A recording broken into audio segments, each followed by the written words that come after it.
Olá, bom dia a todos.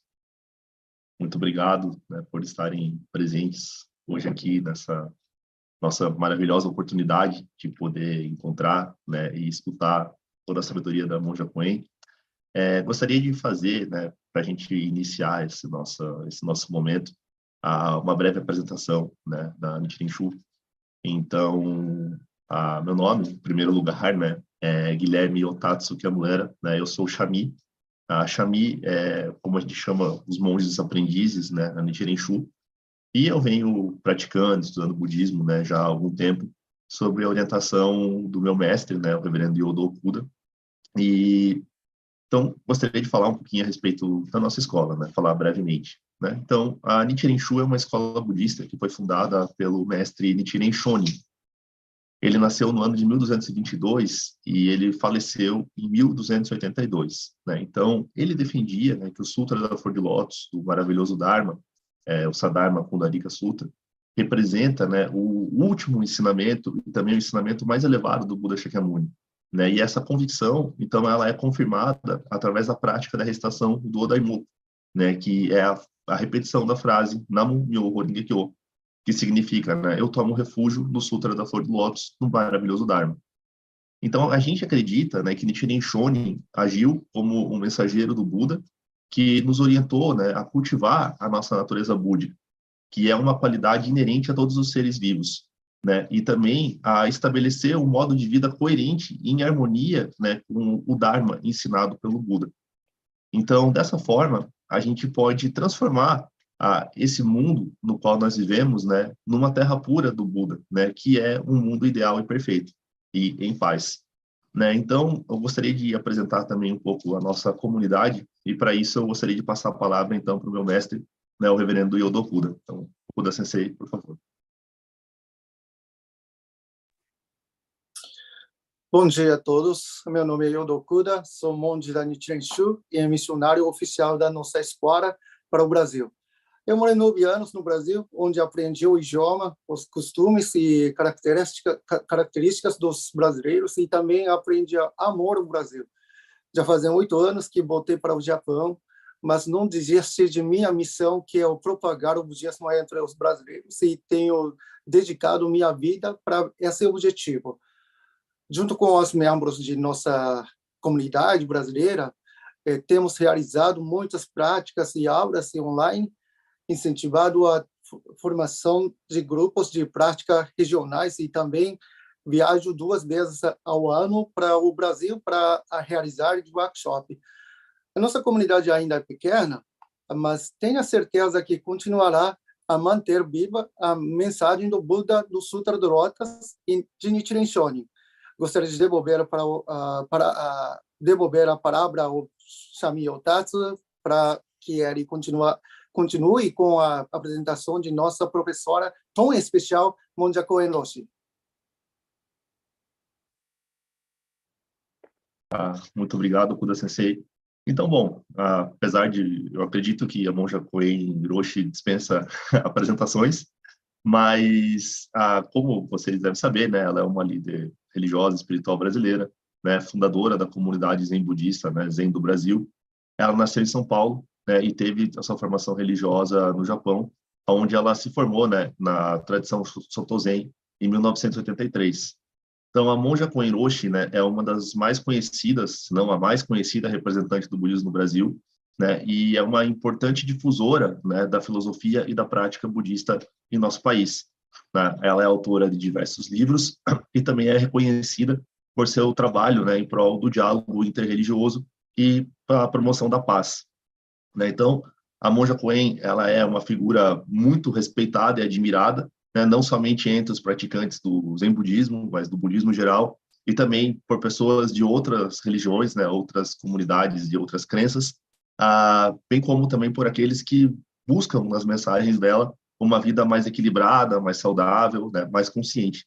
Então, os ensinamentos, né, da Monja Coen Roshi, né, e a presença inspiradora dela têm sido uma fonte, né, de luz e esperança na vida de muitas pessoas. Então, hoje, ela vai nos trazer importantes reflexões, né, sobre o Sutra do Lotus, que é, como já mencionei, o escrito mais importante para a nossa escola, Mas como isso é entendido e praticado, né, pela escola Soto Zen, né, que também é profundamente influenciada por esse sutra, né, que inclusive o patriarca, né, da escola Soto Zen, Dogen Zenji, né, considerava, né, como o rei dos sutras, né, o sutra mais importante. Então, para que a gente possa ter uma aula boa, né, fluida, tranquila, né, gostaria de fazer algumas observações. Né? Primeiro, todo mundo se certifique, né, que seus microfones estão desligados, né? Então, respeitar os outros participantes, né, evitar interromper, né, no chat, ou enfim, fazer interrupções de forma desnecessária. Então, manter-se sempre atento durante a aula, né? As perguntas podem ser feitas pelo chat aqui do Zoom, né? Então, evitar ficar fazendo outras coisas, né? Prestar bastante atenção na aula, né? Essa oportunidade maravilhosa que a gente está tendo agora. As perguntas, né? Elas vão ser selecionadas e elas vão ser lidas, então, ao final da explanação da monja Koiroshi, né? Então, vamos ouvir com atenção. E agora eu passo a palavra, né, para a nossa querida professora. Muito obrigado. Muito obrigada, agradeço profundamente o convite, que muito me honra. Imagine, eu que não sou a grande acadêmica, nem uma grande estudiosa do Sutra de Lótus, vim falar com vocês que são especialistas no Sutra de Lótus, né? Mas para mim é uma grande honra, como você bem disse, Dogen Zenji Sama, que é o fundador da nossa ordem, ele sempre dizia que não há coisa melhor do que praticar o Dharma, estar no topo de uma montanha, olhar para a lua e recitar o Sutra de Lótus. Isso é um poema de Mestre Dogen, ele viveu de 1200 a 1254. Ele esteve no mesmo templo em que Nichiren Daishonin, o grande fundador da Nichiren, ele estudou no mesmo templo que Mestre Dogen Zenji Sama estudou, perto de Kyoto, na montanha que é chamada a montanha mãe do budismo, porque lá grandes mestres fundadores da Jodoshu, da Nichiren, da Sotoshu estudaram lá. E todos foram banhados pelos mesmos ensinamentos. Era uma tradição Tendai. Tendai foi um monge que viveu na China e que ele começou a capturar todos os ensinamentos que chegavam à China e fazer uma seleção do que eram os ensinamentos verdadeiros de Buda, o que não era, o que era espúrio, o que veio misturado, e quais as épocas em que Buda teria ensinado. E o Sutra de Lótus, ele é considerado como o sutra da época mais amadurecida do nosso príncipe, fundador, monge, Shakyamuni Buda. Então ele teve os seus ensinamentos iniciais, ele vai amadurecendo através da prática, da vida, e os últimos os ensinamentos dele, que são da perfeição da sabedoria, entre eles está o Sutra da Flor de Lótus da Lei Maravilhosa, que se chama em japonês Myoho Renge Kyo. Myoho, Myo maravilhoso, Ho, Dharma, Renge, a Flor de Lótus, Kyo, Sutra. E essa é uma expressão muito boa, né? De Dogen Zenji Sama, dizendo que não há nada superior ao Sutra de Lótus. Muito bem. A nossa ordem, a partir de Mestre Dogen, lembra, os dois estudaram na mesma escola. Nichiren Daishonin, ele vai pegar o Sutra de Lótus como sendo o ponto principal da prática. Dogen Zenji Sama também praticava Zazen. Todos praticavam Zazen lá. E também praticavam o Namo Amida Butsu, né? Que é a entoação do Buda Amitabha. Todos praticaram as mesmas coisas. E cada um desses fundadores escolheu um dos aspectos daquela escola como sendo o principal para formar a sua linhagem. Então, Dogen Zenji Sama, ele vai escolher o Zazen, o sentar-se em Zen, o Zen silencioso, como a ponte principal. Por isso que a escola chama-se Soto Zen. Nichiren Daishonin vai dizer, não, o principal é o Sutra de Lótus. E mesmo se você não for capaz de ler e entender tudo que está escrito, mas é importante que leiam sim, você só de dizer o nome do Sutra, que vai se chamar Daimoku, né? Ele é tão poderoso, tão abençoado, que transforma a você e a sua vida. Então, para quem está aqui, que é da minha ordem, eu vejo vários alunos meus aqui, quando a gente fala, até a Zenshin, que é lá de Portugal, a gente põe as mãozinhas assim e fala Namu, pode falar, Namu, pode falar baixinho, Myoho Myoho Renge Kyo. Tá bem? Eu falei bem devagarzinho para vocês não errarem as sílabas. Namu Myoho Renge Kyo. Quem já está mais acostumado fala rapidinho, né? Namu Myoho Renge Kyo, Namu Myoho Renge Kyo, não é assim? Quando quem não está acostumado começa falando bem devagar, sílaba por sílaba. Porque nós estamos falando de um sutra sagrado. Eu vou contar um pouquinho para vocês a minha experiência com o Sutra de Lótus. Eu tinha entrado no Zen Center de Los Angeles, eu sou brasileira, estava morando nos Estados Unidos, eu trabalhava no Banco do Brasil e comecei a frequentar o Zen Center de Los Angeles. E fui fazer o meu primeiro retiro. E o nosso professor dizia assim, não vão na biblioteca estudar os textos, porque todas as traduções não são muito boas. Mas ele dava aulas dos textos para nós em inglês, né? Mas eu era muito curiosa. E eu fui na tal da biblioteca de lá, que era de um grande acadêmico norte-americano, que ele tinha doado toda a biblioteca budista dele para a nossa comunidade.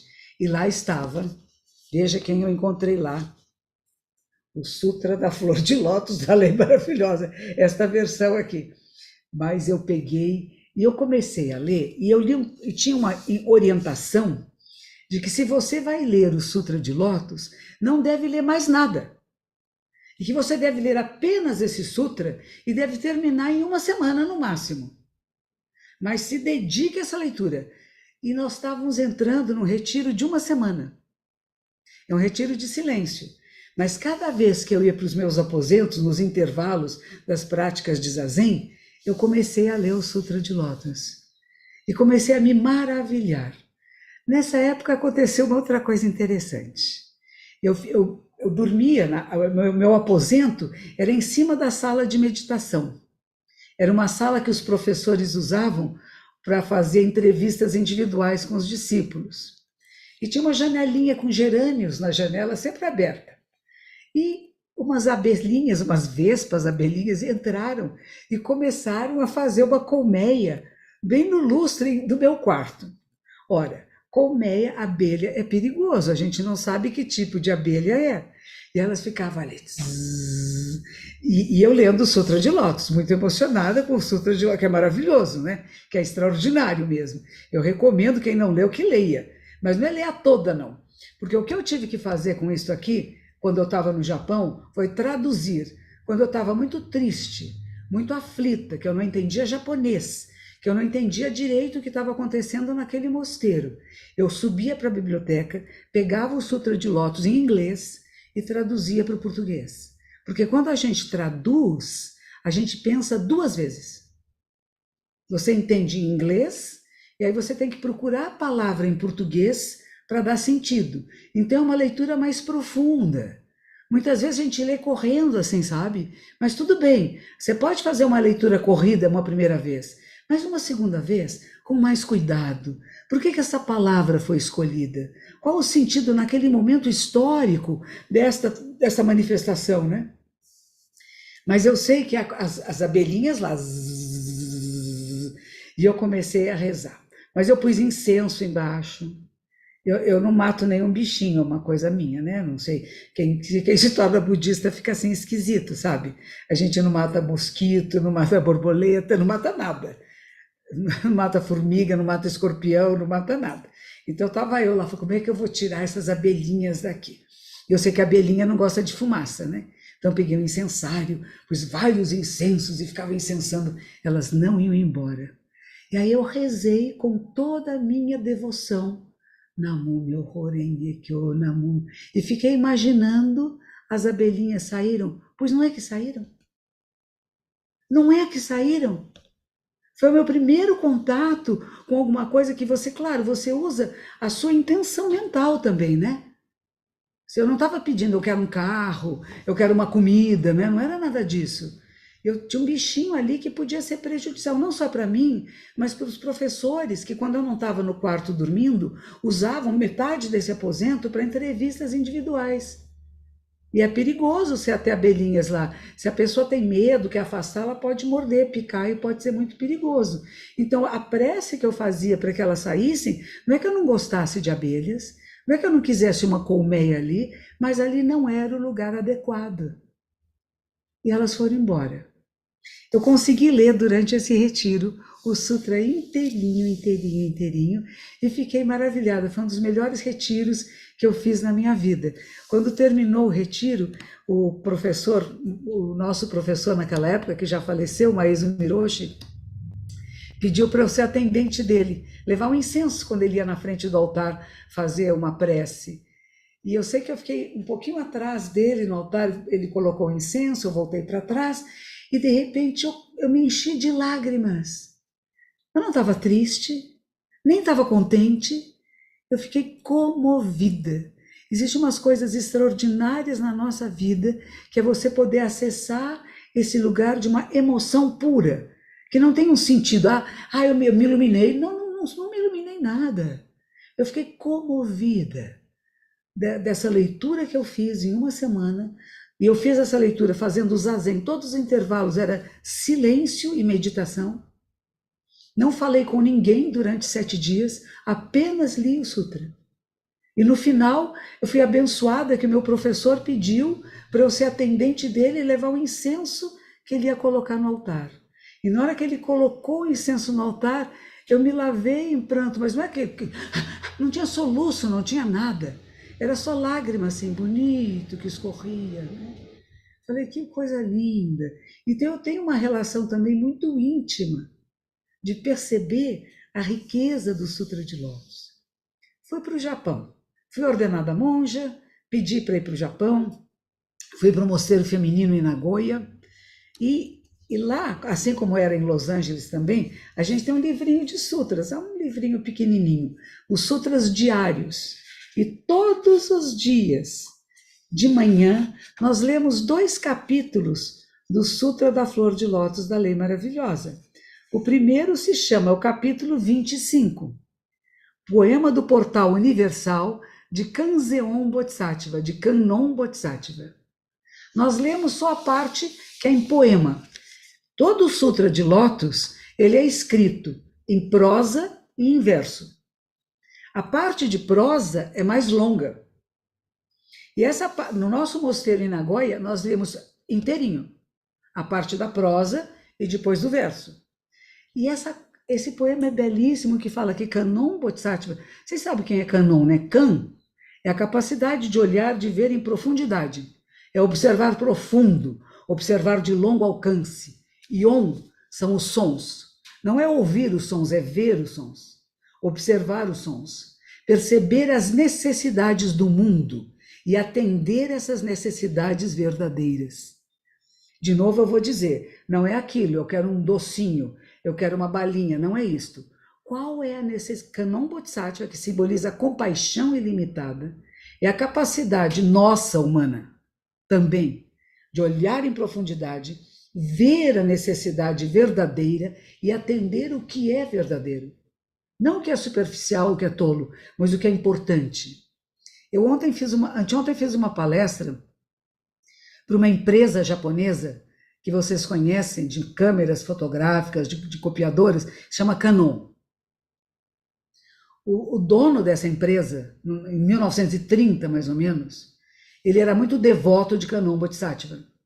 E ele teve um problema na sua família, um problema familiar. Não sei se foi doença, não sei se foi questões financeiras, mas ele teve uma questão muito grave. E ele começou a invocar Kannon Bodhisattva e ele conseguiu a graça que queria. O pedido que ele fez foi atendido. E ele mudou o nome da empresa. A empresa chamava alguma coisa como Optical, não sei o quê, né? E ele mudou o nome da empresa para Kannon. Só que em vez de escrever com K, como a gente escreve no Japão, Kannon, ele escreveu com C. E eu fiz essa palestra para os funcionários da Kannon, agora 2 dias atrás, dizendo a eles, vocês vestiram a camisa de Kannon Bodhisattva. Porque muitos deles não sabiam o que era Kannon. Falei, vocês sabem o que significa o nome da empresa para que vocês trabalham? Vocês sabem de onde vem? Porque aqui no Brasil falam que é uma deusa. Não é deusa, não tem deuses no budismo. Tem Budas e Bodhisattvas. Kannon Bodhi Bodai significa o ser que acorda, que desperta. É a mesma palavra, tem a mesma origem em sânscrito, em Pali, de desabrochar de uma flor, aquilo que se abre. Tanto a origem de Buda como de Bodhi ou de Bodhisattva é a mesma origem. Aquilo que acorda, que desperta, que se abre. E Sattva quer dizer ser. O ser que acordou, que despertou. Não é uma deusa. No Brasil vira tudo deus e deuses, né? A gente tem que tomar cuidado com isso. Então, Bodhisattva, Kanon, Kan, aquela que observa em profundidade, que vê lá longe. Olhar de longo alcance. Não é ver só o que está aqui na frente. Ter essa percepção do que vai acontecer. E como é que atende à necessidade para que seja benéfico para o maior número de seres. Não é benéfico para si. Não é o que é bom para mim, o que é bom para nós. A gente sai do eu para entrar no nós. O que eu faço, o que eu penso, o que eu digo, ele beneficia todos os seres? Ele é vantajoso para todos? Teve um professor maravilhoso no Havaí, Eiken Roshi. Eiken Roshi era leigo, nunca quis se tornar monge, era um grande mestre. E ele dizia assim, sabe o que é compaixão e sabedoria? Quando você entra numa sala e você pensa, qual é o lugar adequado para que eu me sente? Não é o melhor lugar para mim. A gente faz isso, não faz? A gente vai ouvir uma palestra, vai no teatro e fala assim, no cinema, qual é o melhor lugar para eu ver melhor? Ele diz assim, não, qual é o lugar adequado para que eu e todos à minha volta fiquem bem? Por exemplo, quando o professor vai dar aula, o professor senta num lugar especial para poder vocês todos verem e ouvirem melhor. Ele não se acha melhor do que vocês, nem superior, mas apenas uma condição de que a voz chegue com mais clareza. E o Sutra de Lótus começa exatamente comentando isto, que Shakyamuni Buda ia dar uma palestra. E ele ficou no lugar elevado, num monte, para que todo mundo pudesse vê-lo e ouvi-lo. E vieram todos os seres, imaginários e reais, e todos estavam presentes para ouvir os seus ensinamentos. Todos. Tudo que você possa imaginar. E todas as classes sociais, inclusive num país como a Índia, que havia muita discriminação e preconceito, né? Até uma palavra que aparece, e que a gente tem que ter cuidado, que falava os não humanos. A primeira vez que eu li, eu falei, os bichinhos, né? Não, mas ele já tinha descrito todos os bichinhos. Era um grupo de pessoas que na Índia era discriminada. Eram seres humanos, igualzinho a vocês aqui, tudo igualzinho, mas que eram chamados não humanos porque eram abaixo das castas, ficavam abaixo dos escravos. Mas isso não é uma coisa que a gente vai trazer para nenhum lugar do mundo, né? A gente tem que entender a sociedade daquela época. Ele estava dizendo, é como se a gente falasse assim, há um tempo atrás a gente dizia, os favelados estavam lá, né? Hoje a gente não fala mais favelado, a gente fala as pessoas de comunidade, né? As pessoas mais pobres, as mais carentes, não é isso? Antigamente falava, tinha negros lá, hoje você não vai falar tem negros. Até os negros agora querem ser chamados de pretos, descendentes de africanos. Então são coisas que vão mudando com o tempo. E quando a gente lê um sutra que é lá da Índia antiga, a gente também tem que compreender algumas expressões daquela época que não são repetíveis agora e que a gente compreende no processo histórico, né? Mas ele queria dizer que todos estavam lá, que Buda não fazia discriminação, não tinha preconceito, todos vinham assistir aos seus encontros. Mesmo aqueles que a sociedade expulsava, não queria, estavam lá. Interessante, ontem me mandaram um WhatsApp do Papa Francisco falando. E o Papa Francisco, ele estava falando para os religiosos da Igreja Católica, dizendo, vocês que ouvem as confissões, ouçam e perdoem. Ele disse, perdoem a todos, porque o sagrado compreende e perdoa. Olha que coisa interessante. Não fiquem querendo entrar na consciência do outro e querer mexer e dizer que eles têm que ser como você. Ouça e compreenda. Perdoa. E diga para ele, vai rezar, vai viver uma vida pura, vai ler os ensinamentos, pratique os ensinamentos na sua vida, mas não fica lá cutucando, sabe, o erro do outro, né? É interessante isso. Achei para mim uma coisa muito interessante, né? Porque a gente ouve, né, como monges, a gente ouve muitas lástimas, muitas reclamações, muitas coisas de todo mundo. E você queria entrar lá e dizer, não, não é assim, faça assado. Não, eu entendi. Ouvi e entendi. E o que você vai fazer com isso? Buda é aquele que tudo compreende. Uma vez lá nos Estados Unidos, teve uma moça que foi nomeada para ser atendente no nosso professor, né? E ela estava nervosa. Ai, se eu errar, o que vai acontecer? Eu falei, ele é o nosso professor. Ele é aquele que tudo compreende. Ele é aquele que vai orientar você se você errar. Ele não vai gritar com você, não vai xingar, não vai te expulsar. Se você errar, ele vai te orientar. Ele é o coração da compaixão, é o coração de Kanon. Isso é o professor, não é isso? É aquele que compreende, que acolhe, que percebe quando a pessoa está saindo do caminho e vai dar uns toquezinhos. Tum, tum.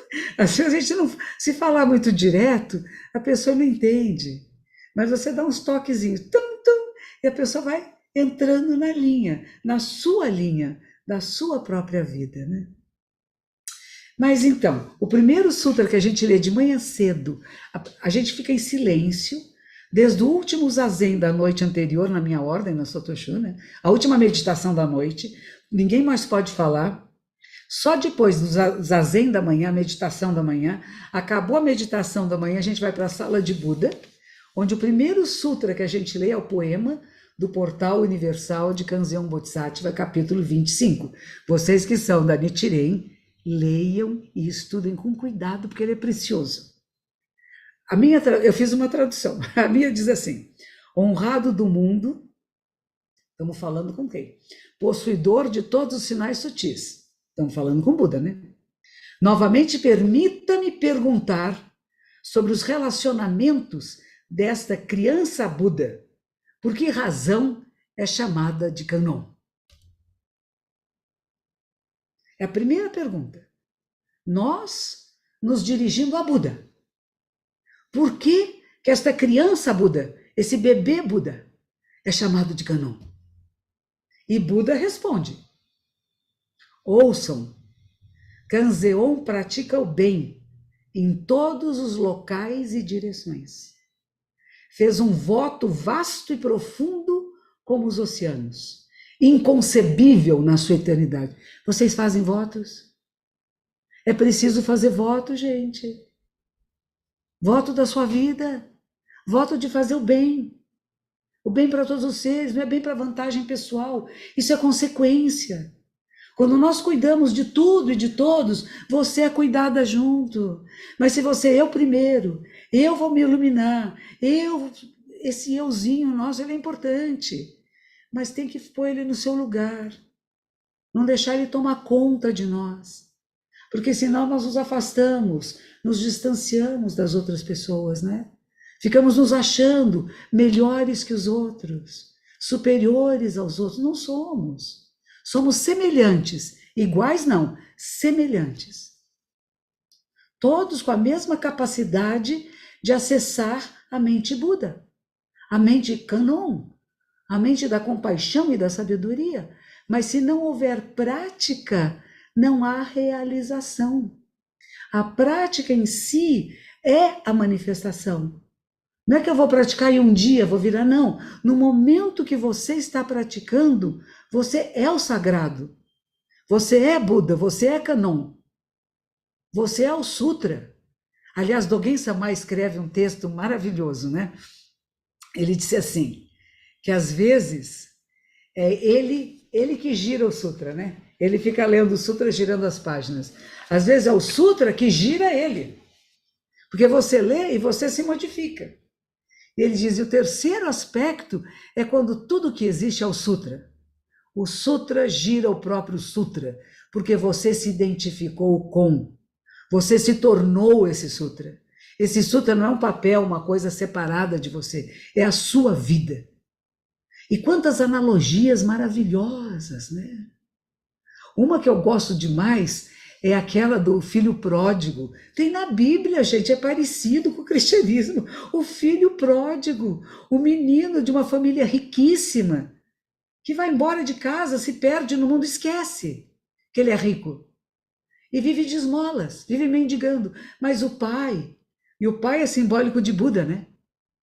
Como se nós fôssemos essas pessoas que estamos mendigando por ensinamento, quando a gente tem direito a toda a sabedoria. Ela é nosso direito e dever de nascença. Mas a gente fica no mundo mendigando, me dá um pãozinho, me dá uma moedinha. E o menino está assim, mendigando no mundo. E o pai não esquece o filho nunca. E ele sai viajando, procurando o filho pela Índia toda. E ele se instala num palácio gigantesco, cheio de servos, lá numa cidade. E o filho, que é aquele mendigo, ele vê aquele palacete lá, ele vai lá, fica olhando na frestinha assim, quem é que está aí, quem que chegou essa pessoa rica, será que vão me dar esmola? E o pai lá de longe vê e diz, é meu filho. É meu filho. E pede para os servos irem buscar o filho. Quando ele vê os seguranças, né, vamos trazer para o dia de hoje, né, um palacete cheio de seguranças. Os seguranças vão se aproximando do homem pobre que está no portão, ele sai numa corrida que não vai, eu não, vou me prender, estão aqui, não querem me prender. O pai, vendo que o filho está assim perdido, pede para algumas pessoas, vai atrás desse moço e diga que eu quero dar emprego para ele. Mas não é qualquer emprego, vai ser faxineiro, vai ser qualquer coisa. Se disser que eu vou dar um cargo importante, ele não vai aceitar. Ele está com medo da gente, né? Então diga que ele vai ser o faxineiro, que vai limpar a privada, vai tirar o lixo, enfim. O trabalho mais simples, aqueles que ninguém queria fazer. E ele se surpreende e vem. E aos poucos o pai vai ensinando tudo, vai dando a ele toda a sua riqueza. É todo o ensinamento, gente. É o ensinamento de Buda, que está no Sutra da Flor de Lótus, da Lei Maravilhosa. Ele vai passando todos os ensinamentos a esse moço, que vai, como se fosse uma empresa, galgando posições mais elevadas. Até que só quando ele está para morrer, o pai chama os seus atendentes, todos que estavam lá, e diz assim, este é meu filho. E ele possui agora todas as minhas riquezas. Olha que bonito! E é isto. Buda, seus sucessores, os Budas ancestrais. A gente não usa mais a palavra patriarca na Sotoshu, porque estavam excluindo as mulheres, né? Não tinha matriarca, só patriarcas. A gente é Budas ancestrais, os sucessores do Dharma, né? Todos eles têm esse comprometimento. Eu fiz esse voto. Eu tenho que passar esse ensinamento, essa tradição, para a geração seguinte. Não pode morrer comigo. Se eu morrer, a minha ordem não desaparece. Eu sou apenas um elo de transmissão de uma tradição de 2.600 anos, que eu acho preciosa, sagrada. Por isso eu me dediquei, por isso raspei meus cabelos, por isso fui ficar no Japão 12 anos treinando no mosteiro feminino. Trabalhei em alguns templos lá, voltei para o Brasil. Há anos e anos que eu sou monja, gente, há mais de 40 anos. E nunca desisti, nunca me passou na cabeça, nem por um instante, um pensamento de, vou deixar de ser monja, nunca. Tive dificuldades, machuquei meu joelho, não conseguia sentar mais na posição de lótus, mas nunca desisti. Essa resiliência é importante. Isto o Sutra de Lótus nos ensina. Tem o capítulo da menina que se torna Buda. Porque os textos antigos dizem que uma mulher não pode ser Buda. Eles descrevem o corpo de Buda como um corpo masculino. Mas, de repente, tem uma menina de 7 anos que era muito sábia. E ela se torna uma mestra. Aí tem umas coisas mágicas, né? Ela virou num corpo de menino por uns instantes, mas isso é só simbólico, né? Porque ninguém achava que mulheres... Nós estamos vivendo, olha lá, 2.600 anos atrás, na Índia, né? Lembre-se que quando o Buda se tornou monge, ele foi visitar seus pais, ele foi no castelo visitar o pai e a mãe, né?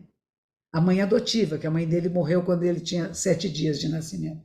E essa mãe adotiva chamava Mahaprajapati, que quer dizer líder de uma grande assembleia. Como todas as esposas dos primeiros ministros, dos presidentes, dos imperadores, geralmente as mulheres se dedicam mais às causas sociais. Em Mahaprajapati era líder de uma grande assembleia, geralmente mulheres. Mulheres cujos maridos, pais, tios, primos tinham morrido, porque mulheres que não tinham um homem ao seu lado, na Índia, eram ostracizadas, eram excluídas da sociedade. E ela ensinava a essas mulheres a fazer comida, fazer bordado, o que até hoje nós ensinamos na periferia, né? Só que hoje já está mudando. Nós ensinamos as mulheres a serem diretoras, a sermos intelectuais, nós não ensinamos elas apenas a fazer pão, né? Mas ela cuidava dessas mulheres. E quando o Buda vem, o menino que ela amamentou, né, o menino que é seu filhinho querido, e ele está sem cabelos, ela pergunta, por que você está sem cabelos? E ele diz assim, eu faço como já fizeram todos os Budas do passado. Essa frase é importante para pensar. Todos os Budas do passado, ele não é o primeiro, ele não é o único. Ele vai dizer que existem tantos Budas e Bodhisattvas quanto grãos de areia no rio Ganges. Isso também é do Sutra de Lótus. Há tantos Budas e Bodhisattvas quanto grãozinhos de areia no rio Ganges. Se cada grão de areia se tornar outro rio Ganges, a quantidade de grãos de areia de todos esses rios é a quantidade de Budas, de seres que despertam. Somos todos nós, gente. Budas e Bodhisattvas. Mas só somos quando nos manifestamos com esse coração de compaixão, de ternura, desse voto. A minha superiora dizia o seguinte, que o voto é uma coisa assim. Imagine que tem várias pessoas num barco e o barco está furado e começa a entrar água no barco. E as pessoas começam a se desesperar. Ai, eu vou morrer, vai acontecer isso. E tem uma pessoa que fez um voto. Sabe o que ela faz? Ela começa a tirar água do barco. Ela tem uma ação. Ela tem uma confiança, uma oração e uma ação. E com as mãozinhas começa a tirar água do barco. E conseguem chegar até a margem. Enquanto os outros se desesperam, porque não fizeram voto nenhum, e acham que não tem jeito, ela cria uma condição que possa chegar apenas num lugar em que as pessoas não morram, não desapareçam e não sofram muito. Então, isso é o voto de que todos os seres possam despertar, que todos os seres tenham essa expansão. Então, as várias analogias que aparecem no Sutra da Flor de Lótus é para a gente perceber que nós podemos chegar lá, que essa riqueza da sabedoria perfeita, da compaixão ilimitada, está à nossa disposição. Mas se nós não praticamos, se nós não invocamos Nam-myoho Renge Kyo, Nam-myoho Renge Kyo, não bate. A gente tem que criar, o fundador da minha ordem dizia, uma comunhão espiritual. A Igreja Católica, o pessoal comunga, né? Ele dizia assim, uma comunhão espiritual entre a pessoa e Buda. Comunga, se torna um com. Quando a pessoa comunga, não diz isso, a minha avó era católica, quando ela voltava da missa, ela dizia assim, eu vou te dar um beijinho agora, mas esse beijo não é meu, é de Jesus, porque eu comunguei, então Jesus está em mim, e eu vou te dar um beijinho de Jesus. E a mesma coisa conosco, quando a gente faz o voto, o compromisso. Eu não sei como é na Nichiren, mas as pessoas aqui que usam o Raksu, que é esse mantozinho, e eu vi que os monges estão usando, tem algumas pessoas que estão usando também aqui da comunidade, eu fiz o voto de seguir, da minha vida se tornar esses ensinamentos. Eu vivo de acordo com esses ensinamentos. Eu não estou aqui para mudar o ensinamento de jeito nenhum. Eu ouvi, entendi e ponho em prática na minha vida. Como eu falei quando eu estava no mosteiro, o começo foi muito difícil lá no Japão. Eu não falava japonês, não entendia nada da cultura japonesa, mas eu quis ir para lá. E aí quando eu ficava muito triste, eu ficava muito sozinha às vezes, e eu corria para a biblioteca para traduzir. Eu escrevi vários cadernos, caderninhos simples, porque nem caderno de criança de escola, mas o Sutra diz que o Sutra deve ser tratado com muito respeito. Então eu embrulhava o Sutra num paninho bem bonito, colocava no altar, acendia incenso e fazia reverência. A gente respeitar os ensinamentos. Não o livro em si, mas o que esse livro contém? Ele contém preciosidades. Hoje em dia é tudo datilografado, né? Aliás, digitado, nem datilografado mais. Impresso. Antigamente era tudo copiado à mão, gente. Até hoje existe essa prática, chama Shakyo. Sha quer dizer copiar, Kyo, o sutra, o ensinamento. E a gente copia como quem estivesse fazendo uma prece. Não é copiar correndo. É bonito, escrever com letra bonita, né? É honrar o que você está fazendo. Mas então, eu estou falando muito, eu vou mais rapidinho. Kanzeon pratica o bem em todos os locais e direções, norte, sul, leste, oeste. A gente fala que são 10 direções? Norte e sul, leste, oeste, nordeste, noroeste, sudoeste, sudeste, para cima e para baixo. Em todos os locais, em todas as direções. Fez um voto vasto e profundo como os oceanos. Olha a analogia, naquela época, a analogia da maior vastidão e profundidade era o oceano. Hoje a gente vai falar Via Láctea, né? O universo, né? O pluriverso, né? Mas é a profundidade, a vastidão, né? Inconcebível, quer dizer que não dá para a gente conceber a eternidade, é para sempre. Os votos que a gente faz não é para essa vida só, não, é para sempre. É para a eternidade. Tanto que quando a gente tem ordenação monástica na nossa ordem, a gente diz que os méritos adquiridos vão beneficiar 7 gerações. 7 gerações anteriores a nós e 7 gerações posteriores a nós. Isso é o que significa receber esse voto, fazer esse voto. Não sou eu estou beneficiando todos os meus familiares. E se a gente pensar, quem somos nós se não o resultado de milhões de vidas? E quando uma de nós se transforma, faz esse voto do bem, nós estamos beneficiando todos aqueles lá atrás, mesmo os que não fizeram o bem. Eles vão receber essa chuva, esse néctar celestial da bondade que a gente, seus descendentes, estamos colocando no mundo. E os nossos descendentes, o bebezinho que eu vi ontem seu, né? Ele estava falando comigo, tinha um bebezinho no colo. Esse bebezinho é abençoado pelo pai que se tornou monge. E o filho do filho do filho dele. São 7 gerações, gente. Uma pessoa da família que faça esse voto, porque nós vivemos numa rede, a net é simbólica disso, né? Nós somos uma trama de ensinamentos. Causa, condição e efeito. O que é efeito de uma é causa e condição de outra. É como se fossem raios luminosos, onde cada intersecção tem uma joia que emite luz em todas as direções. Quando um de nós acorda, desperta, faz o voto, toda essa rede se beneficia, gente. Há um texto do mestre Dogen que ele diz assim, quando você puxa uma rede de pesca, né? Quando você puxa a rede, os buracos também vêm. Não é só os fios que vêm, tudo vem junto, né? A gente se lembrar disso, que uma ação benéfica, um pensamento correto, um estudo e uma prática correta, na hora que você fizer Namo Myoho Renge Kyo, é de todo o seu ser, de todo o seu coração. E você sabe que isso vai estar espalhando bênçãos em todas as direções. Às vezes, nos mosteiros, a gente decora os sutras, né? E às vezes você fica vendo se você sabe melhor, você fica comparando com os outros, isso é bobagem, sabe?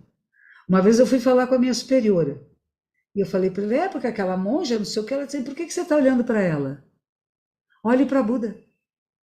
A única pessoa que você tem que se preocupar, o único ser com quem você tem que se comunicar aqui na hora das leituras é Buda. O que as outras monjas estão fazendo não é da sua conta. Porque a gente fica, né? Fulano fez. Não pode fazer isso. Olha para Buda. Você já está falando com o Buda. Então é mais ou menos isso, o voto que a gente faz, né?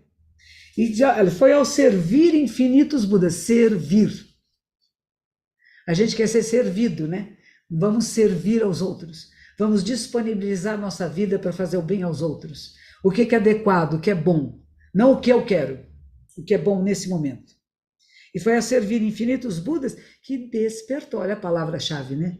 Que despertou, acordou, para este juramento de grande pureza, esse voto, juramento. E agora vai explicar. Aí, esse que eu adoro, né? Quem ouve seu nome, Namukanzeon, quem vê sua presença, quem percebe que a compaixão está presente aqui conosco, poderá terminar com as tristezas da vida. Se alguma força do mal jogar... Aí tudo que pode ser prejudicial não acontece. Se alguém vai assaltar você e o seu coração for de compaixão, você vai sentir compaixão pelo assaltante, gente. E esse assaltante vai ficar desarmado. Porque se alguém vem te ofender e você fica bravo, você vai violento de volta, você perde. Se em você não há violência, a compreensão, compaixão, sabedoria, não é que você vai dizer mata, mata, não. É o contrário. Você cria causas e condições de ternura, de respeito, de inclusão. E aí vai falar, se tiver dragões, demônios, se você pensar, Nenpi Kannon Riki, a expressão em japonês, um pensamento seu no poder de Kannon, e tudo que é nefasto desaparece. Isso é de verdade, gente. A minha experiência foi com abelhinha, né? Mas isso é de verdade, isso acontece. Eu encontrei no Japão, eu ia rezar muito na casa das famílias. Todos os japoneses têm um altar em casa. E nós, monges, vamos rezar na casa dos paroquianos. Então, eu ia rezar em casas de muitas pessoas. Eu chegava a rezar em 10 casas por dia, por exemplo. Era tudo muito rapidinho, né? E todo mundo tinha esse altar. E o que eu aprendi de fé foi mais com o Odichan Obachan, com essas vovós e vovôs que ficavam na casa, porque os jovens saíam para trabalhar. E quem ficava na casa? Odichan Obachan, vovô, vovó, cuidando dos netinhos, cuidando da casa e recebendo os monges e as monjas. Eu ia lá na frente do altar, altar familiar, o lugar mais íntimo da casa, gente. Onde as pessoas vão fazer seus pedidos, onde vão agradecer, onde vão orar. Eu entrava lá, fazia as minhas orações e depois me dava um docinho e chazinho. Um chá delicioso que eu recebi de Nagoya. Ai, que gostoso. Muito obrigada. E eu sei que eu tomava chazinho, comia docinho e conversava. E nessas horas eu percebi a fé das pessoas, das leigas, pessoas leigas. Uma fé profunda. Me contaram incríveis milagres de Kannon Bodhisattva. Incríveis. Assim como aqui no Brasil o pessoal acredita em Nossa Senhora Aparecida, que faz milagres aqui, no Japão eles acreditam no poder de Kannon Bodhisattva. E me contaram coisas, falei, nossa, e se eu adquirir fé verdadeira, foi através de rezar na casa dessas pessoas que eram pessoas de fé. Que nos chamavam para rezar porque acreditavam que a prece iria ajudar os seus antepassados, os seus parentes que morreram. Alguns deles, que durante a guerra, eram aqueles meninos que se atiravam com seus aviões sobre os norte-americanos. Filhas, crianças, que se atiraram dos penhascos para não ser abusadas pelos norte-americanos, que tinham invadido o Japão, bombardeado o Japão. Nós estamos falando de guerra, gente. Guerra é um horror. A gente vai para Hiroshima, tem um museu de Hiroshima, as pessoas todas sem pele, gente, é uma coisa medonha o que aconteceu. E hoje em dia, todos os escolares do Japão vão visitar Hiroshima para fazer o voto de nunca mais usar armas nucleares. Para ver aquele horror e se comprometer a nunca mais. Então a gente corrige nossos erros, os erros históricos, os erros da humanidade. Nós temos que corrigir e modificar. E para isso, sozinhos, nós somos frágeis. Mas quando a gente invoca Myoho Renge Kyo, o Sutra de Lótus, que é a sabedoria e a compaixão juntos, nós temos força para poder seguir nossos votos. De novo eu repito, nossos votos e nossos juramentos, que não podem ser esquecidos. E assim dá vários exemplos, né, dessa compaixão maravilhosa, que é como uma grande nuvem, que cai chuva espiritual como néctar, doce, chuva doce, apagando as chamas da tristeza. Às vezes a gente fica triste, não fica? Aí você lê isso, Kannon Bodhisattva, ela apaga as chamas da tristeza. Ela nos leva, nos eleva Há um outro plano de consciência. E é isso aí. Sua é a voz maravilhosa. Voz de observador, observador dos sons do mundo, que vê. Voz de Brahma. Brahma é a deidade superior da Índia antiga, né? Voz de maré crescente. É uma bonita, né? Voz de todo o mundo. No yoga eles falam que seria o som do universo, né? Essa é a voz de Kanon, da compaixão, gente. Sempre para ser relembrada, sem nenhum pensamento de dúvida. Aí outra coisa importante, a gente tem que acabar com as dúvidas. Você pode ter questões. Eu não entendi direito, mas não é que eu duvido. Eu não duvido, eu acredito, eu tenho fé. Mas eu tenho questões eu posso ter. Eu posso fazer cobranças de uma pessoa para outra. Puxa, você fez o voto, hein? Olha lá o que você está falando, hein? É uma cobrança, não é que eu duvido de você, eu acredito em você. Como se você estivesse educando um filho. Puxa, você tá escapando, hein? Está fazendo bobaginha, hein? Eu não te odeio, você está expulso. Não, não está, não. O Sutra tem momentos que ele é bem rígido, e ele fala, e eu adoro isso. Se alguém falar mal do Sutra de Lótus, vai passar por muito sofrimento, então se comportem. Nunca falem mal do Sutra, porque a coisa vem. E sabe o que é isso? É a lei de causa e efeito, que Buda dizia, quem conhece o Dharma, conhece a lei da causalidade. Quem conhece a causalidade, conhece o Dharma. Que tudo tem causa, condição e efeito. Aquilo que você respeita e honra, vai retornar para você em respeito e honra. Aquilo que você desonra e desrespeita, vai voltar em desrespeito e desonra para você. Está só explicando a lei de causa e efeito. Isso aqui é sagrado. Não trate de qualquer jeito. Não ache que é bobagem, não fale mal. Não desrespeite. Pelo contrário. Honre. A gente fala que ninguém pode pôr o livro de Sutra no chão. Às vezes a gente senta no chão, a pessoa... Não, no chão não ponha. Eleve, põe no lugar elevado. O altar da nossa casa, geralmente, quando tem altar em casa, você não pode pôr a bolsa em cima, a chave em cima. O altar é o lugar mais alto da sua casa. É o lugar principal da casa. É o centro do seu coração, da sua vida, da vida da sua família. Você não põe coisas em cima, você faz ofertas.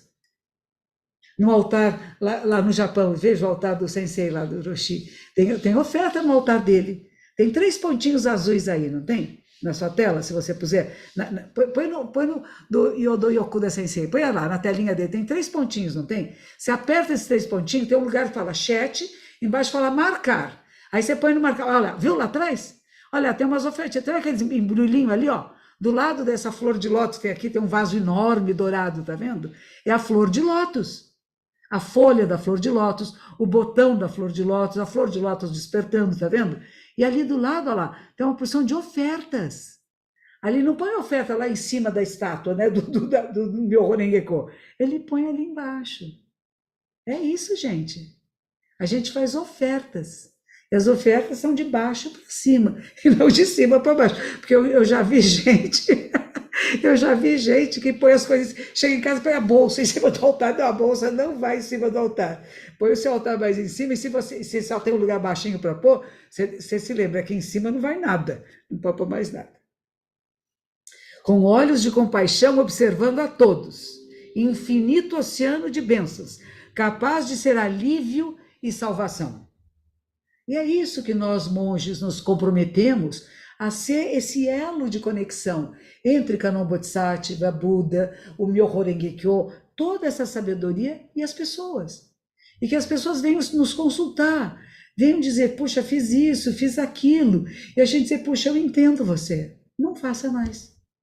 Foi prejudicial? Não foi benéfico? Vamos ver se você consegue não repetir o erro. É isso que é importante, não vou repetir o erro. Eu percebi que foi um erro, que foi uma falta, e eu me comprometo a não repetir esse erro. Talvez faça outros, mas aquele que você percebeu que não foi adequado, eu não vou repetir. Bodhisattva, aí teve o Bodhisattva protetor da Terra. Para nós, o protetor da Terra é o Jizo Bosatsu, né? Aí os Bodhisattvas estão tudo ali juntos, né? Está numa farrinha, né? Todos os seres iluminados são todos juntos ali, e ele se levanta e vai em frente a Buda. E diz, honrado do mundo, quer dizer que tem grande honra. O contrário de honra, o que é desonra. Honra é o que é honestidade. Uma pessoa que é respeitável, que é venerável, porque é digna, porque cumpre seus votos, né?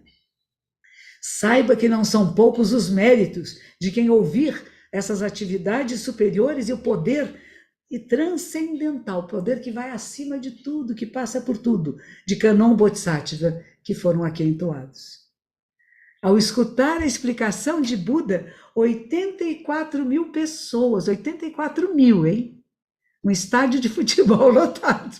Os 84 mil, nós vamos para um estádio, aí se preparem.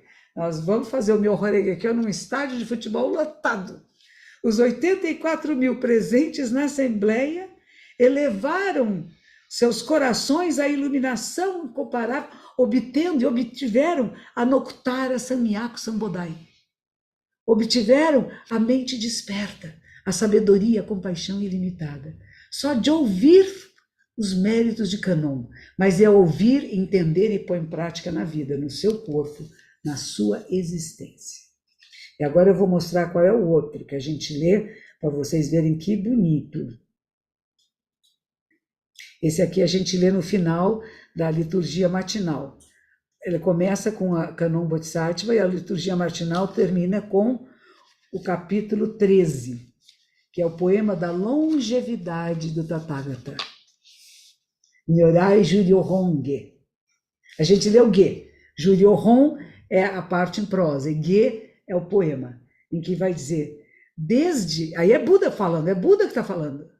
Desde que obtive o despertar, a iluminação, os kalpas, os períodos de tempo pelo qual tenho passado, são infinitos milhões de miríades. De cotis, de anos, quer dizer, um tempo enorme. Desde que eu obtive a iluminação e despertar, passou muito, muito, muito tempo. Mas eu continuo sempre pregando o Dharma. Há incontáveis milhares de criaturas, para todo mundo, estou sempre pregando, estou sempre ensinando, ensinando, ensinando. Não tem um momento que eu não estava ensinando o Buda. Desde que ele despertou, nunca mais ficou sozinho. Nunca mais, hoje eu quero descansar. Não, estava sempre ensinando quem ele encontrava. Ensinando a verdade, o caminho. Né? A entrar no caminho de Buda.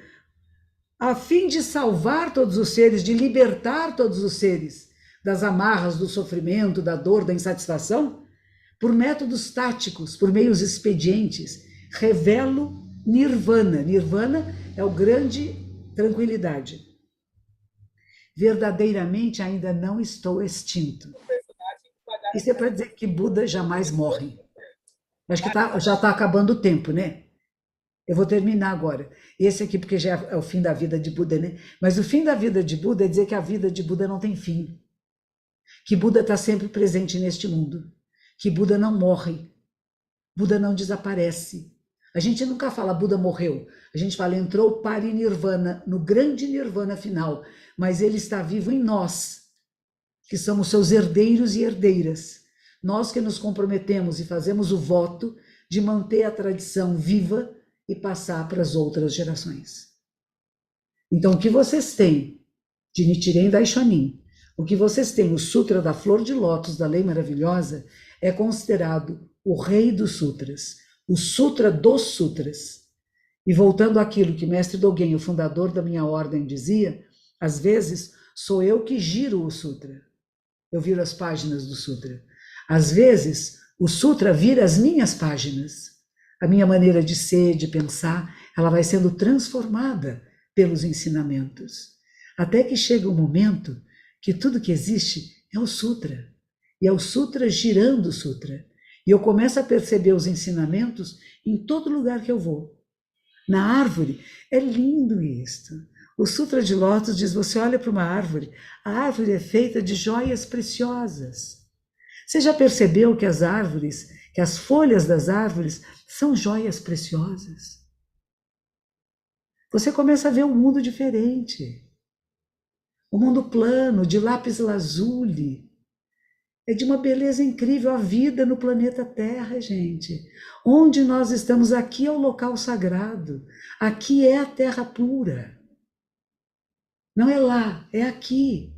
E como é que eu faço daqui essa terra pura? Quando o meu coração se torna puro. E o que eu invoco? O que eu lembro? Namu Myoho Renge Kyo.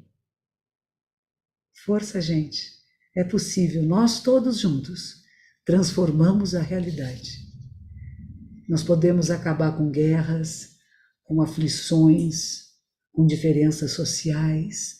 Nós podemos criar uma sociedade mais harmoniosa. As mudanças são pessoais, sociais, políticas e econômicas, gente. Não é só para mim, é para nós. O despertar é perceber que o que a gente fala, ensina e pratica transforma o mundo. Que assim seja. Obrigada. Obrigado, Monja Koiroshi. Realmente, a gente não tem nem palavras para agradecer o suficiente, né? Essa aula maravilhosa que a senhora nos proporcionou hoje. É realmente muito emocionante, muito tocante aí em vários pontos. Bom, a neném que a senhora mencionou está aqui do lado, não sei se dá para ver ela de vez em quando ali, dá para, né? Também fiquei muito tocado, muito emocionado, né, com essa questão das 7 gerações, né? Coisa que a gente fala também, mas a gente ouve isso e é algo muito bonito, né? Tem algumas dúvidas aqui, algumas a senhora já falou, algumas, enfim, foi pedido para falar um pouquinho a respeito da relação do Soto Zen com o capítulo 16, a senhora acabou de mencionar. Também a gente gostaria de saber a respeito do Shobogenzo, né? Porque o Sutra do Lótus é mencionado diversas vezes, né? No Shobogenzo. Então, qual seria, assim, o papel do Sutra ali nesse escrito? E, assim, sendo o Zen, né? O caminho fora das escrituras, muita gente fala dessa forma, né? Então, como é o relacionamento, né, com o Sutra, tendo esse pensamento de que o Zen é fora das escrituras? Então, a senhora pode responder como quiser, pode ficar à vontade. Muito obrigado. Obrigada a você. Shobogenzo, peraí, deixa eu ver, eu mexi em alguma coisa errada aqui, não, tá tudo bem. O Shobogenzo significa Sho é correto, Bo é Dharma, Gen é um armazém, é o lugar que é o olho, o olhar, e Zo é o lugar que guarda. Shobogenzo, alguns traduzem como olho, tesouro do verdadeiro Dharma. É a ótica do despertar. E é uma frase que Buda usou na primeira transmissão do Dharma, que ele fez para Macacachô, né? Que ele diz: eu possuo o olho tesouro do verdadeiro Dharma e a maravilhosa mente de Nirvana e transmito a você, Macacachô. Né? Shobogenzo Nyorai Myoshin é que ele vai dizer: eu possuo isso e passo para vocês. Né? E Dogen Sama, que é o fundador da nossa ordem, como eu falei, ele é contemporâneo de Nichiren Daishonin, é século XIII no Japão. Ele nasceu em 1200, morreu de 53, e ele, quando foi escrever, ele foi para a China e trouxe a tradição para o Japão, da Sotoshu. Ele começou a escrever alguns textos, e ele chamou esses textos, quando ele compilou, ele queria escrever 100 capítulos, só que ele morreu antes. Desculpe. E ele deu nome aos ensinamentos dele de Shobogenzo, olho tesouro do verdadeiro Dharma, né? E um dos capítulos do Shobogenzo chama Hokekyo, é o Sutra de Lótus. E é onde ele fala isso que eu falei para vocês. Às vezes eu giro o Sutra me gira e é o Sutra girando o Sutra. Dogen Zenji Sama tinha um grande respeito pelo Sutra de Lótus. Quando a gente fala que é uma tradição fora das escrituras, é para a pessoa não ficar presa às palavras. As palavras, a gente diz, é como um dedo que aponte para a lua. Mas o dedo aponta para você olhar para a lua e não dizer que dedo bonito. O dedo pode ser bonito, sim, ele pode indicar, pode ser que nem o meu, que tem artrose, é tortinho, tá vendo? É tortinho esse aqui é mais torto ainda. Olha os dedos tudo torto, tá vendo? Então dizer que dedo da monja é torto. Não, o dedo não é importante. Ele está apontando e dizer, olha lá, tem uma sabedoria importante, tem um ensinamento aí. Entenda o ensinamento. Não pense que é só decorar palavras. Porque tem pessoas que falam assim, eu já decorei tudo, eu sou melhor que os outros porque eu decorei. Decorou, mas entendeu? Está pondo em prática na vida? Então o Zen vai falar isso. Não é só decorar palavras, mas decorar também é bom. Porque quando você decora, em português essa palavra significa pôr no coração. Você guardou lá dentro. Eu peço aos meus alunos que decorem o sutra sim. Decorem, quero decorado. Para quê? Porque numa hora que você estiver em aflição, aquelas palavras que estão lá no seu coração, elas vêm para sua mente. E você vai saber resolver as questões. Então não é que você vai queimar os sutras, né? Tem uma história interessante que também fala do Zen, que um homem gostava muito do Sutra do Diamante, é um dos sutras da grande sabedoria, né? E ele andava carregando, naquela época, vocês imaginam, um monte de pergaminhos, né? E ele andava carregado com aquilo tudo, tá. E ele chegou numa hospedaria e tinha uma senhora que vendia bolinhos de arroz. E essa senhora pergunta para ele, o que você carrega aí de tão pesado? Ah, é o Sutra do Diamante. Ela falou assim, que beleza. E ele diz assim, a senhora me dá um bolinho de arroz? Ela diz, eu dou. Mas você vai me dizer com qual mente você vai comer o bolinho? Se é a mente do presente, do passado ou do futuro? E o monge ficou lá pensando. Na cabecinha dele começou a passar todas as escrituras, sabia tudo de cor, mas não falava, em nenhum lugar falava sobre isso. E ela não deu o bolinho de arroz para ele. E aí ele jogou fora o sutra. Não era para jogar fora o sutra, é para entender o sutra. Com que mente você come? Se existe alguma outra mente que não seja de agora? Eu vou comer com a mente de ontem, de amanhã, do futuro, do passado? Eu vou comer agora, né? Mas ele não foi capaz de estar presente no presente. Então o que a gente fala, quando diz é um ensinamento fora da escritura, quer dizer que tem que transcender as palavras. Não adianta decorar a palavra e não saber o significado e não pôr em prática na sua vida. A gente fala que o ensinamento do Zen é de prática na vida diária. É no dia a dia, nas respostas que você dá ao mundo. O mundo nos provoca. Como é que você responde a isso? Para que adianta o ensinamento se dizer... tinha uma senhora que dizia para mim, quando eu venho aqui ao templo é tão bom, quando eu chego em casa é ruim, porque tem barulho. Eu falei, mas barulho é bom, filha. Você queria não ouvir? Aí outra coisa que está no Sutra de Lótus. Você apreciar a capacidade da audição, da visão, do olfato, do paladar, do tato. Isso ensina no Sutra de Lótus. Você tem capacidade de ouvir, de ver, de sentir, de perceber. Não quero isso. Só posso praticar se estiver numa sala fechada, bloqueada de tudo? Não. Os sons do mundo são os sons que nós temos. Nós os recebemos, eles entram, eles podem até provocar um pensamento, uma coisa, mas aí você traz para o ensinamento e você volta para o seu eixo de equilíbrio. Não sei se eu respondi tudo que você pediu. O mestre Dogen, um grande admirador do Sutra de Lótus, tem um capítulo no Shobogenzo, que é o seu livro principal. Ele queria escrever 100 capítulos, ele morreu antes. Ele não completou os 100 capítulos. Tem 12 capítulos que no fim da sua vida ele estava reescrevendo, que são bem interessantes, que já é um pouco mais de maturidade, né, do monge. Mas ele morreu com 54 anos de idade, né? Então ele morreu bem jovem e ele não completou os 100 capítulos. Mas tem várias versões, então textos que vão sendo encontrados pelo Japão e tudo. Mas o respeito dele, tanto que eles colocaram na nossa liturgia diária 2 capítulos. E tem liturgias especiais com outros capítulos do Sutra de Lótus, e que são entoados inteirinhos, né? Entoa primeiro a parte em prosa e depois a parte em poema. Alguém perguntou se eu tinha o Devadatta. Legal, o Devadatta, né? Isso aí. O Devadatta danadinho, invejoso, coitadinho. O Luizinho está perguntando, Sankhya, eu já vi você aí, Luizinho. Você e uma pessoa do seu lado, né? Sua esposa, né? Oi. Então, o capítulo Devadatta é maravilhoso, que vai falar a força do arrependimento, gente. Você perceber a sua falta, se arrepender. Devadatta era malvadinho, invejoso, era primo de Buda, morri de inveja dele, queria ser Buda. Ele faz uma cisão na sanga, é considerado um dos crimes maiores, né? Ele divide a sanga, diz, o Buda tá velho, vem comigo, eu que sou legal, né? Aí dividiu a comunidade, foi um grupo com ele. Aí um dos discípulos de Buda fala, Buda, eu posso ir lá falar com o Devadatta? Pode ir. E ele vai lá e convence grande parte da comunidade a voltar. O Devadatta fica uma fera. Ele tenta matar Buda. Ele joga uma pedra lá de cima, só que cai um pedregulho que corta um pontinho do pé de Buda.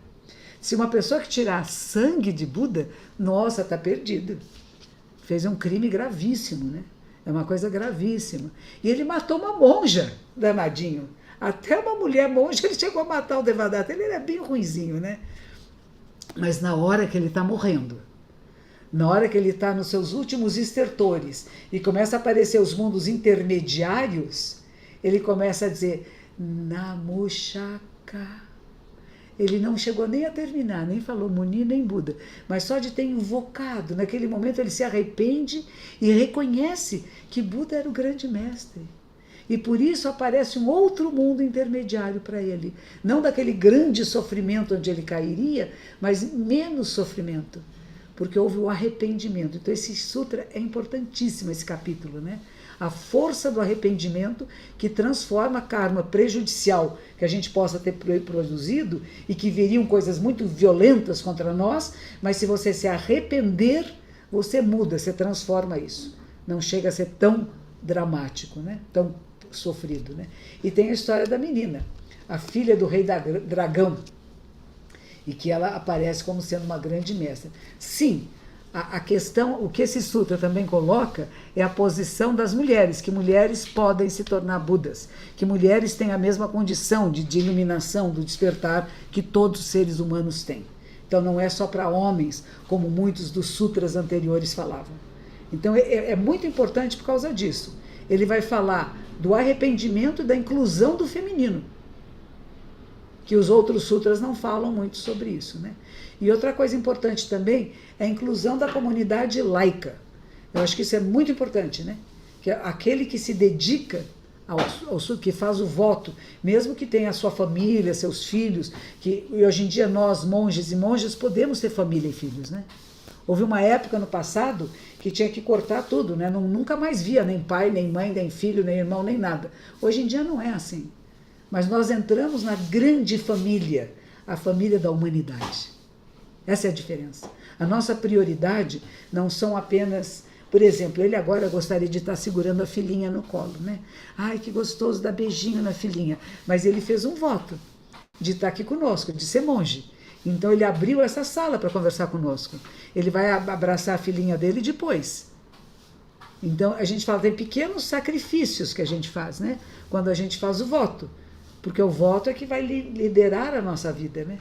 E não o que eu queria fazer nesse momento. Muitas pessoas devaneiam ficando muito longe da realidade. Depois...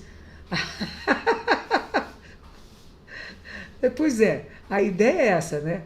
Quando a pessoa começa a se achar muito pura, superior às outras, é porque ela não é.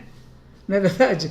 Eu sou pura, eu sou superior aos outros. Isso é mentira. É uma delusão da mente. A gente fala delusão. A mente nos engana. Buda dizia isto. Cuidado, porque a sua própria mente engana você. Não é nem os outros, é você.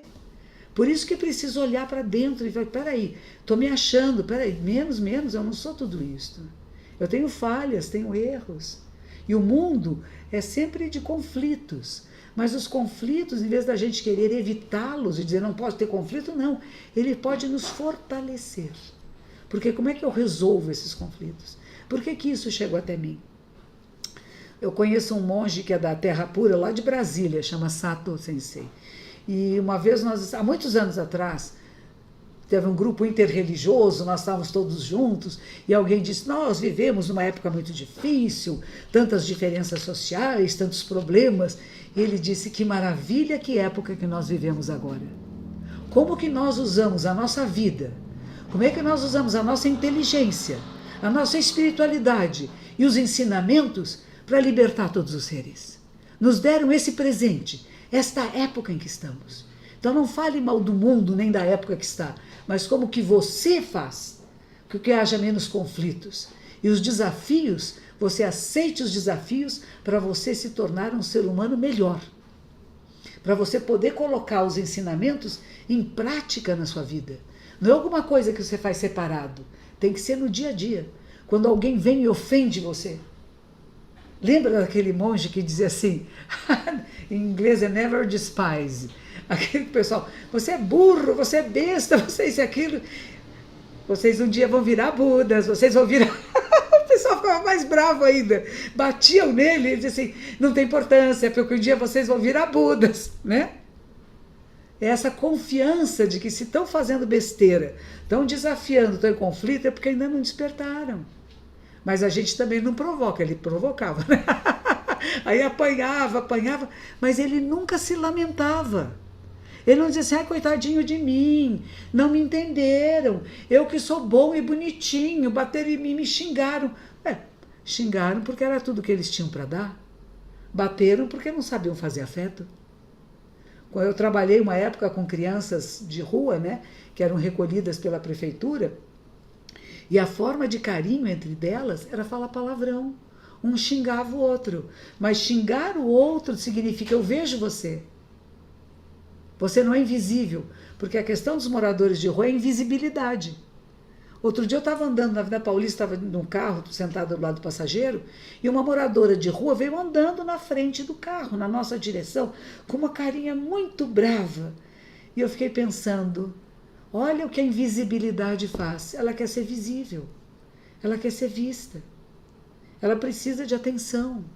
Não vai xingar a moça, não vai brigar com ela. A gente tem que entender por que estão se manifestando assim, né?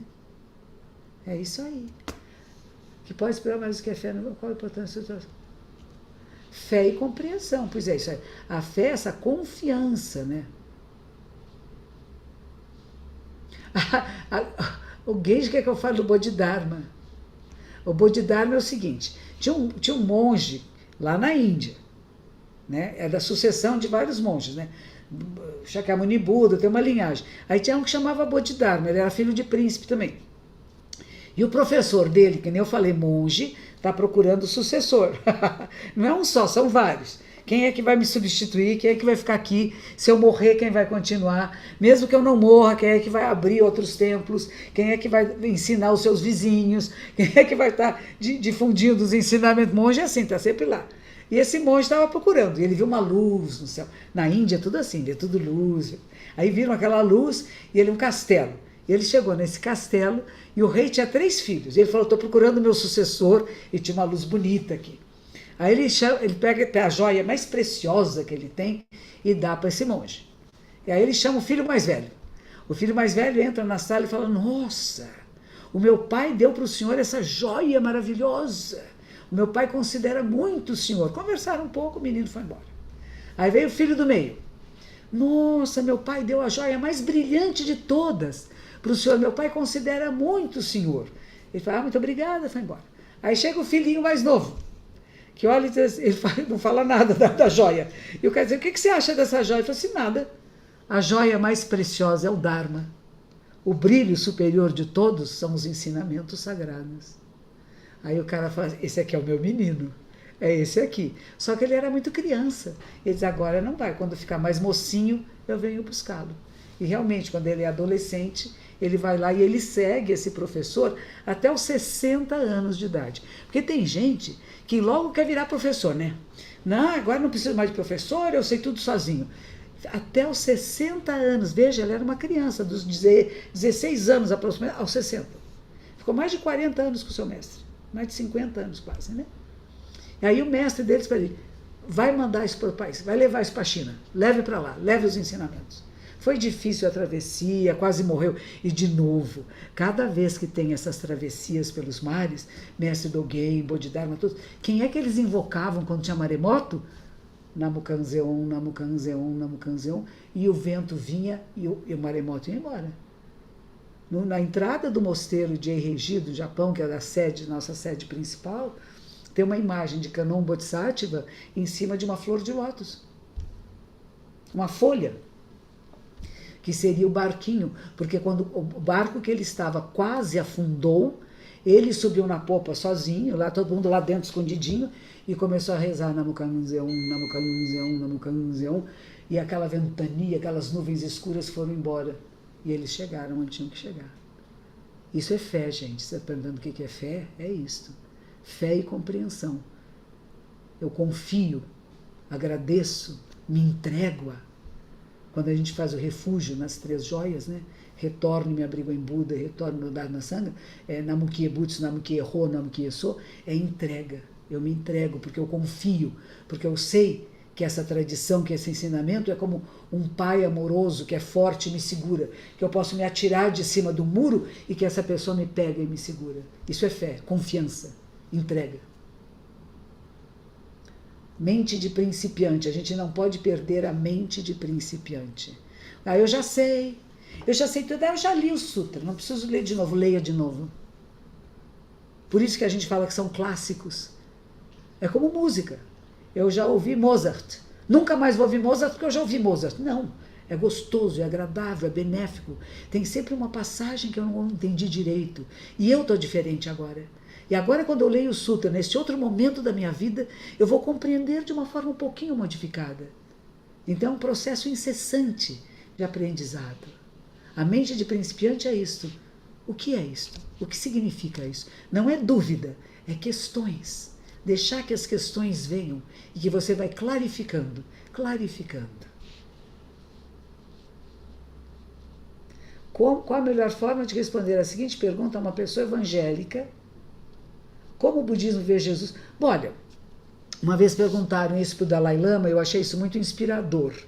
Porque Dalai Lama diz, Jesus não era uma pessoa comum. Se ele fosse uma pessoa comum, ele teria desaparecido. Veja, 2000 anos depois, ele tem um monte de seguidores. Ele era uma pessoa extraordinária. Mas nós não falamos de Deus, nem falamos que ele é o único filho de Deus. Então, para nós é um pouco diferente. Eu não entro muito nisto, porque as pessoas que são cristãs, elas acham que Jesus é o único filho de Deus. Eu falei, olha, eu não concordo, eu não acredito, eu não sou dessa linhagem. A minha linhagem é diferente. A minha linhagem não fala dessa linguagem. Nós poderíamos dizer, veja, por exemplo, os islâmicos dizem que Jesus foi um grande profeta, entre os inúmeros profetas, mas não o único. Esse é como os islâmicos veem Jesus. Eles têm Jesus, têm Maria, tem tudo lá. E a gente reconhece que ele foi um grande mestre. E ele era um mestre o quê? Provavelmente um mestre que despertou. Era um ser de pura compaixão e sabedoria. Ele não deixa esmagar a mulher, jogar pedra, que todo mundo jogava pedra na mulher, né, para matar, porque ela tinha sido traidora, era promíscua.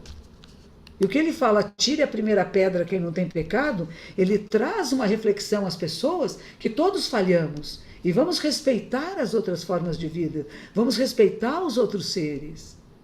Ele só ficou bravo uma vez, lembra que ele ficou bem bravo quando estavam fazendo um monte de comércio na frente do templo, estava fazendo uma feirinha, e ele ficou bravo com a única cena de braveza que a gente sabe dele foi essa, né? Agora, a questão se ele ressuscitou, não ressuscitou, isso são dogmas de uma tradição a qual eu não pertenço, e por não pertencer a ela, eu não posso falar sobre ela. Se vem perguntar para você de Jesus, você fala, olha, vai perguntar para um cristão.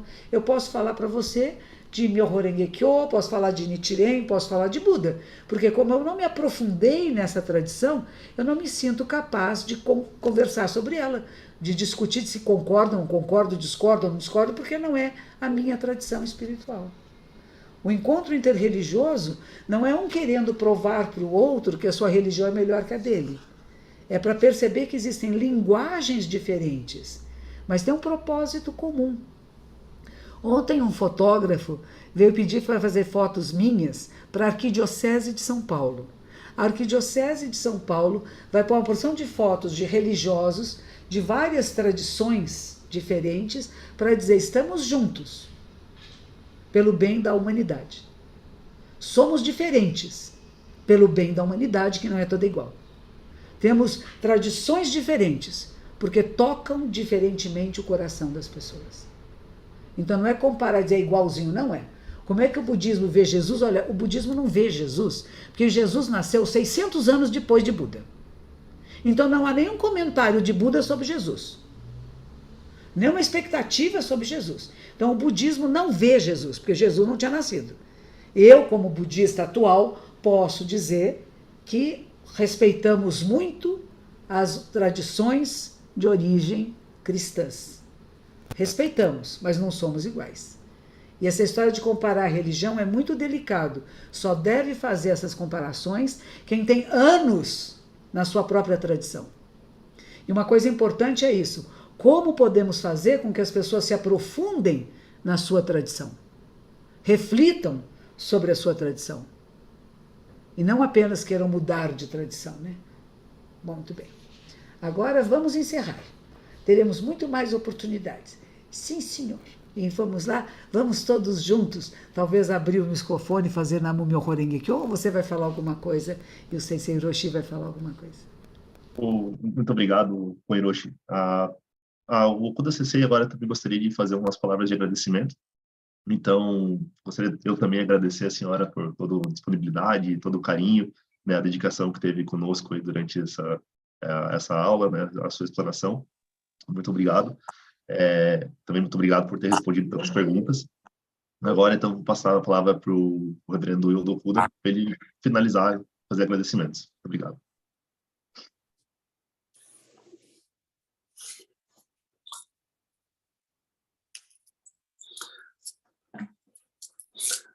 Primeiramente, gostaria de expressar minha gratidão a Monja Koen Roshi, que fez a palestra de hoje. Muito, muito obrigado. E também gostaria de agradecer a todos que participaram hoje. O Sutra de Lotus foi criado na Índia e tem sido objeto de fé de muitas pessoas até os dias de hoje. É considerado o ensinamento mais elevado que Buda pregou já em seus últimos anos. No entanto, muitos estudiosos argumentam que os sutras do Mahayana, incluído o Sutra do Lotus, foram criados por alguém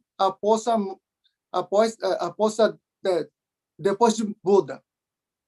Talvez essa teoria seja correta.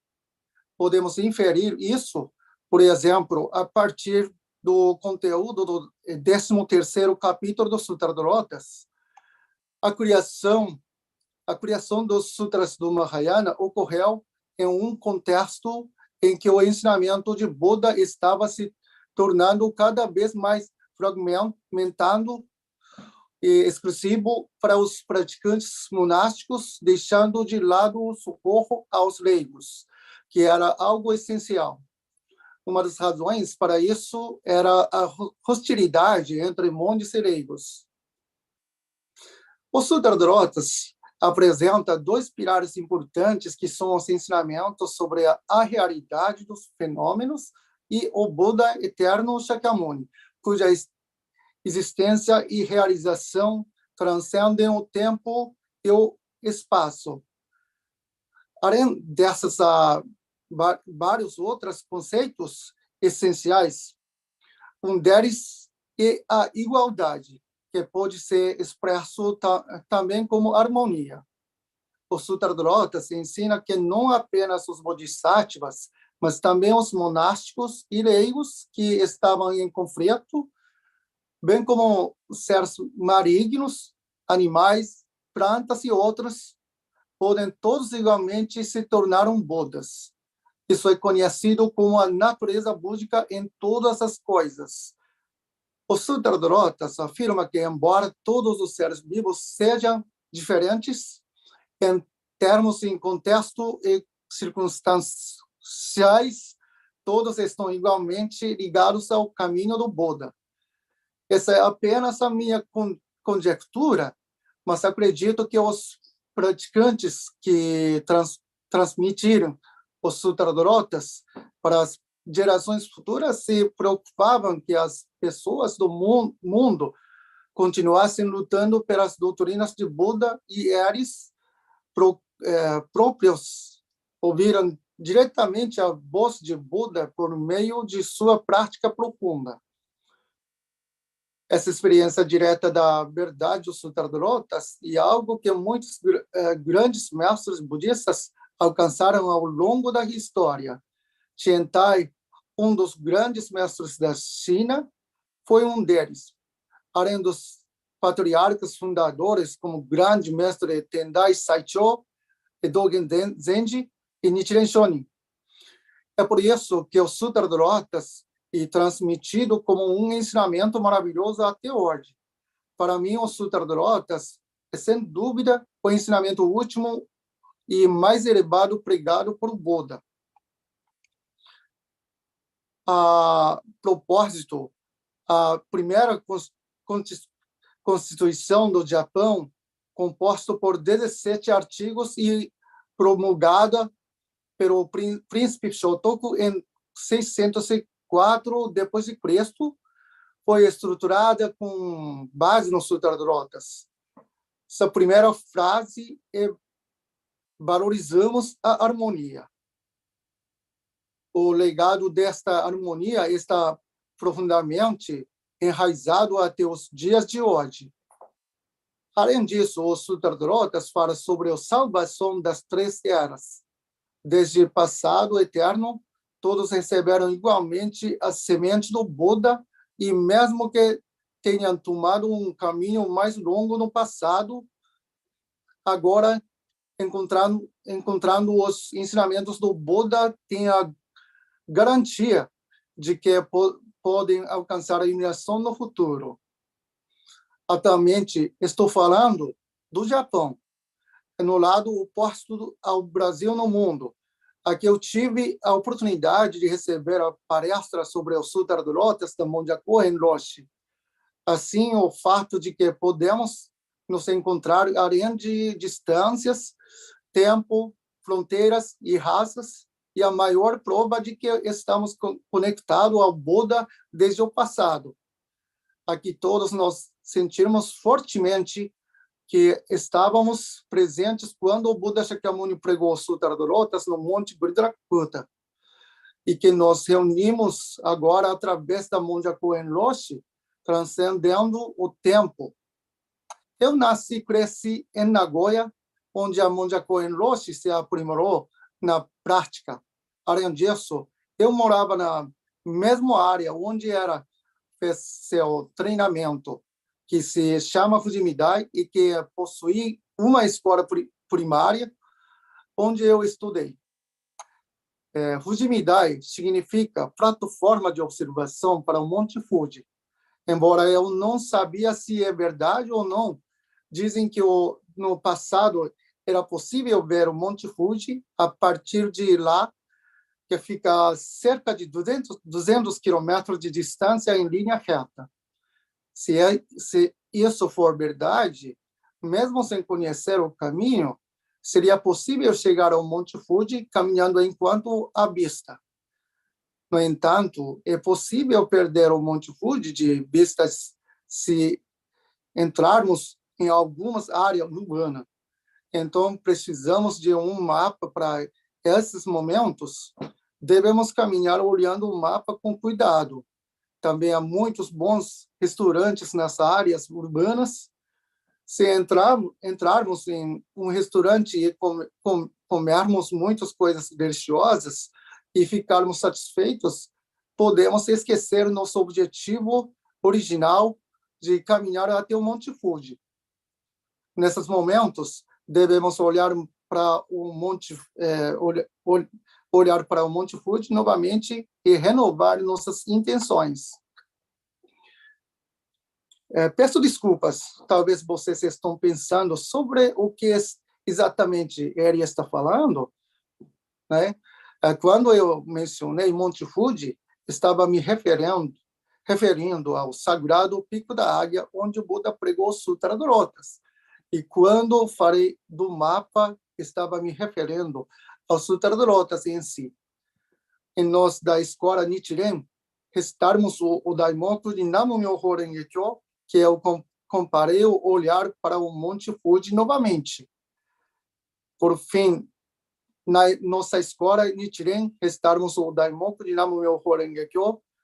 Em qualquer escola do budismo Mahayana, o objetivo final é alcançar a iluminação para si mesmo e para os outros.